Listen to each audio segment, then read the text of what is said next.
बांग्लादेश में prime minister post से इस्तीफा देने के 6 दिन बाद शेख हसीना पब्लिकली सामने आई और उन्होंने बांग्लादेश के हालात को लेकर के चर्चा की। लेकिन इस दौरान उन्होंने जो कुछ भी कहा है वो ना सिर्फ हैरान करने वाला है बल्कि सावधान करने वाला भी ज्यादा है, क्योंकि शेख हसीना ने इस तख्ता पलट के लिए सीधे सीधे अमेरिका को जिम्मेदार ठहरा दिया है।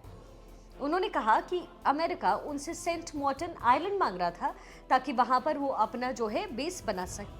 उन्होंने नहीं दिया और इसी वजह से उनकी सरकार गिरा दी गई। हसीना ने कहा कि अगर वो चाहती तो सेंट मार्टिन आइलैंड अमेरिका को देकर अपनी कुर्सी बचा सकती थी। यही नहीं, उन्होंने ये भी दावा किया है कि वो जल्द ही बांग्लादेश लौट जाएंगी। अब यहाँ से सवाल ये उठता है कि आखिर ये सेंट मार्टिन आइलैंड है क्या, और शेख हसीना आखिर क्यों कह रही हैं कि इस आइलैंड की वजह से अमेरिका ने उनका तख्ता पलट करवा दिया है। तो चलिए समझते हैं। दरअसल शुरुआत होती है इसके साल 2021 से, जब बांग्ला अखबारों में दावा यह हुआ कि अमेरिका बांग्लादेश से सेंट मार्टिन आइलैंड की डिमांड कर रहा है, क्योंकि वो यहाँ पर एक मिलिट्री और एयरबेस बनाना चाहता है। इसके बाद बांग्लादेश वर्कर्स पार्टी के जो प्रेसिडेंट थे राशिद खान, उन्होंने भी संसद में ओपनली ये कहा कि अमेरिका हमसे जो है सेंट मार्टिन द्वीप हासिल करना चाहता है और वो हम पर क्वाड का मेंबर बनने का जो है दबाव बना रहा है। इसी बीच जून 2023 को, यानी 2 साल बाद, प्राइम मिनिस्टर शेख हसीना फिर से कहती हैं कि विपक्षी पीएनपी पार्टी अगर पावर में आती है तो वो सेंट मार्टिन द्वीप को अमेरिका को बेच देगी। यानी कुल मिलाकर के सेंट मार्टिन आइलैंड जो है उसको लेकर बांग्लादेश में पॉलिटिक्स शुरू हो चुकी थी।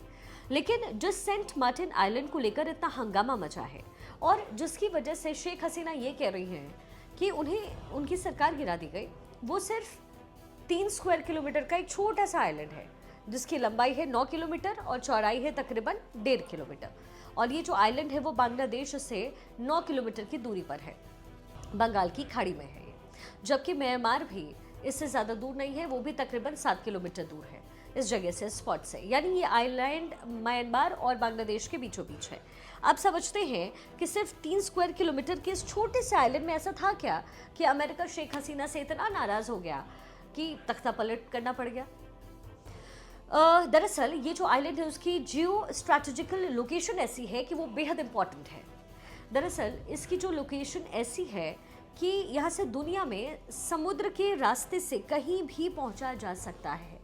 यहाँ से बंगाल की खाड़ी और आसपास के जो समुद्री शिपिंग रूट है उस पर भी आराम से नज़र रखी जा सकती है। तो अमेरिका यहाँ पर एयरबेस बनाना चाहता है ताकि इंडियन ओशन में उसका जो दबदबा है वो बना रहे और वो यहाँ से चीन की बढ़ती ताकत का भी जवाब दे सके।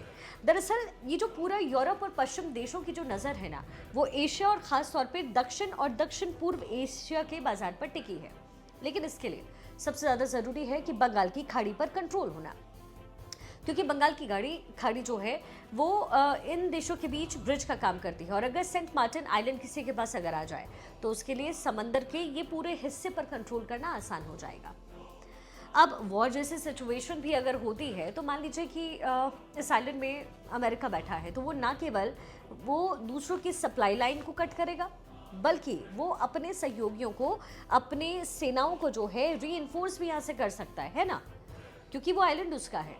फाइटर जेट्स डिप्लॉय कर सकता है, मोर्चे पर खुद तुरंत पहुंच सकता है।